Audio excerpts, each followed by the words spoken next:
시청자 여러분 안녕하십니까? 3월 4일 화요일 JCN 모닝뉴스 시작합니다. 국민의힘 박성민 의원이 국내 공항 중 가장 짧은 울산공항 활주로를 신속히 확장할 것을 촉구했습니다. 박 의원은 현재 울산공항의 활주로는 2,000m로 국내 공항 중 가장 짧고 얼마 전 사고가 난 무안공항의 활주로보다도 800m나 짧다며 울산공항 활주로의 종단 안전구역도 90m로 무안공항보다 109m나 짧다고 지적했습니다. 이에 울산공항 활주로 길이를 늘리는 동시에 종단 안전구역도 240m로 확장해야 한다고 강조했습니다. 울산경찰청과 울산소방본부가 긴급신고 등에 공동 대응하기 위해 경찰과 소방상황실에 협력관을 상호 파견합니다. 이에 울산경찰청은 경찰협력관 4명을 울산소방본부 119 상황실에 파견하고 소방협력관 4명도 울산경찰청 112 상황실에 파견됩니다. 울산경찰은 지난해 112 신고와 관련해 소방의 공조를 요청한 건수가 5,961건에 달한다며 이를 통해 자살 시도자 구조와 공장에 출몰한 멧돼지를 포획하는 등 긴급 신고에 성공적으로 대응했다고 밝혔습니다. 한국석유공사가 지난해 1,915억 원의 당기순이익을 기록하며 3년 연속 흑자를 기록했습니다. 석유공사의 지난해 매출은 3조 5,244억 원으로 전년 대비 7.9% 증가했고 영업이익도 1조 2,734억 원으로 50.4% 늘었습니다.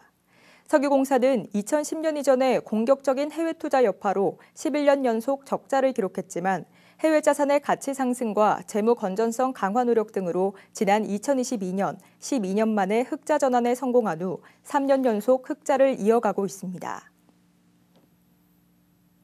병원 개설 신고를 하지 않은 상태에서 병원을 운영하고 의료행위를 한 의사에게 법원이 벌금형을 선고했습니다. 울산지법 최의동 판사는 의료법 위반 혐의로 기소된 의사 A씨에게 벌금 200만 원을 선고했습니다. A씨는 지난 2019년 말부터 약 한 달간 지자체에 신고를 하지 않은 상태에서 병원 문을 열어 환자 54명에게 7,300만 원을 받고 66번에 걸쳐 도수치료와 피부치료를 한 혐의를 받고 있습니다. 차세대 2차 전지로 불리는 유기 배터리의 성능과 수명을 늘리는 데 도움이 될 연구 결과가 나왔습니다. 유니스트 에너지화학공학과 곽원진 교수팀은 한양대 최준명 교수팀과의 공동 연구를 통해 유기 배터리 수명을 단축시키는 원인을 발견했다고 밝혔습니다. 이를 통해 연구팀은 유기 배터리의 성능 향상은 물론 수명도 늘릴 수 있을 것으로 기대하고 있습니다. 육아휴직을 권장하는 사회 분위기 속에 육아휴직을 하는 경찰관들도 늘어나는 추세입니다. 문제는 경찰관의 경우 마땅히 대체할 인력이 없다는 건데요. 경찰 공무원에 국한된 문제는 아니지만 치안 현장 최일선에 있는 경찰들의 육아휴직 공백을 메울 수 있는 대책 마련이 시급하다는 지적입니다. 안예림 기자가 보도합니다. 경찰관 28명이 근무하는 울산의 한 파출소. 한 경찰관이 사건을 처리하다 말고 신고를 받고 출동합니다. 가뜩이나 민원이 많은 파출소가 최근 들어 더 바빠진 건 동료 경찰관들이 육아휴직에 들어가면서부터입니다.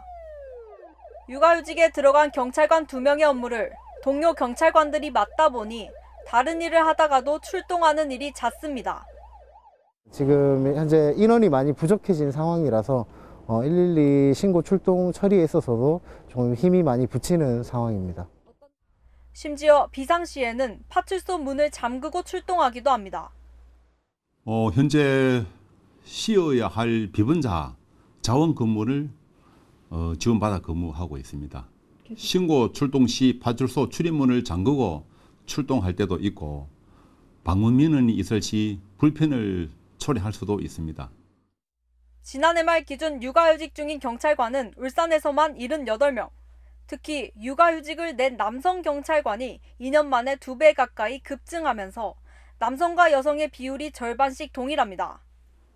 문제는 경찰은 육아휴직을 하더라도 마땅히 대체할 인력이 없다는 겁니다. 치안을 책임지는 경찰 업무의 특성상 임시 인력으로 대체하기도 어렵습니다.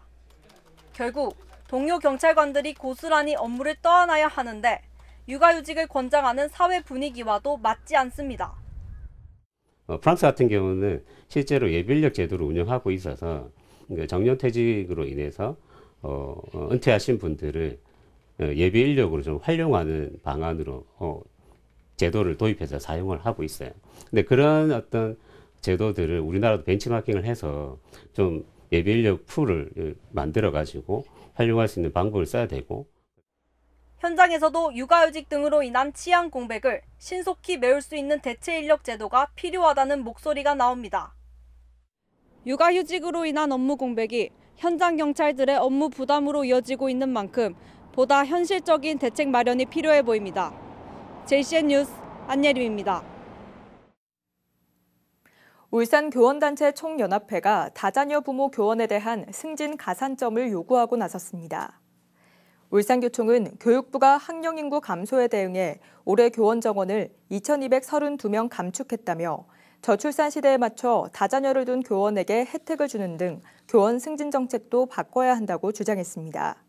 이어서 울산 지역의 학령인구도 오는 2050년까지 53.7%가량 줄어들 것으로 예상된다며 울산시 교육청에 다자녀 교원에 대한 승진 가산점 신설을 요구했습니다. 울산시 교육청이 올해 서로 나눔 학교에 한 곳을 신규 지정하고 두 곳을 재지정해 모두 19개의 서로 나눔 학교를 운영합니다. 서로 나눔 학교는 지난 2018년부터 운영되고 있는 울산형 혁신학교로 배움과 성장 중심의 교육과정을 통해 공교육의 본질을 회복하고 미래교육 모델을 제시하는 걸 목표로 합니다. 울산시가 어린이 통학 차량의 LPG차 전환을 지원합니다. 이 사업은 어린이 통학 차량으로 사용하는 노후 경유차를 폐차하고 LPG 차량으로 교체할 경우 한 대당 300만 원을 울산시가 지원해주는 사업으로 올해는 모두 11대를 지원합니다. 신청은 오는 26일까지 울산시청 환경대기과로 직접 방문하거나 우편 또는 자동차 배출가스 누리집에 온라인 접수하면 됩니다. 울산 앞바다에서 윈드서핑을 하다 그물에 고립된 50대 남성 2명이 해경에 무사히 구조됐습니다.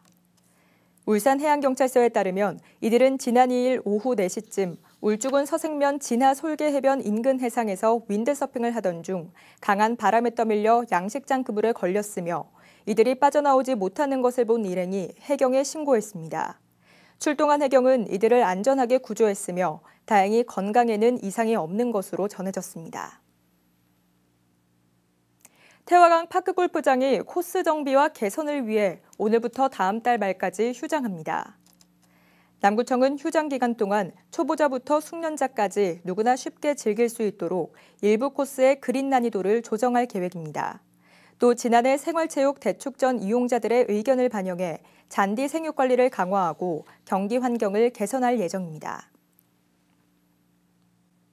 북구청이 이달부터 7개월간 주요 관광자원 홍보를 위한 모바일 스탬프 투어에 들어갔습니다.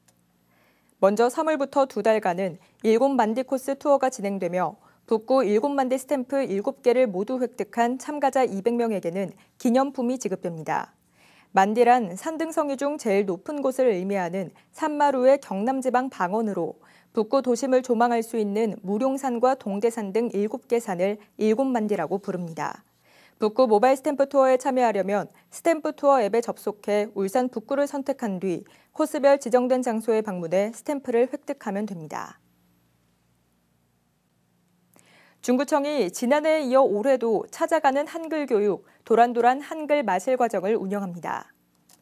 중구청은 오는 12월까지 동을 순회하며 주민들의 한글 사용 능력 향상을 돕고 울산 중구 출신인 외솔 최연배 선생의 이야기를 통해 한글의 종갓집 울산 중구의 한글도시 특화 필요성도 설명할 예정입니다. JCN 모닝뉴스를 마칩니다. 함께해 주신 여러분 고맙습니다.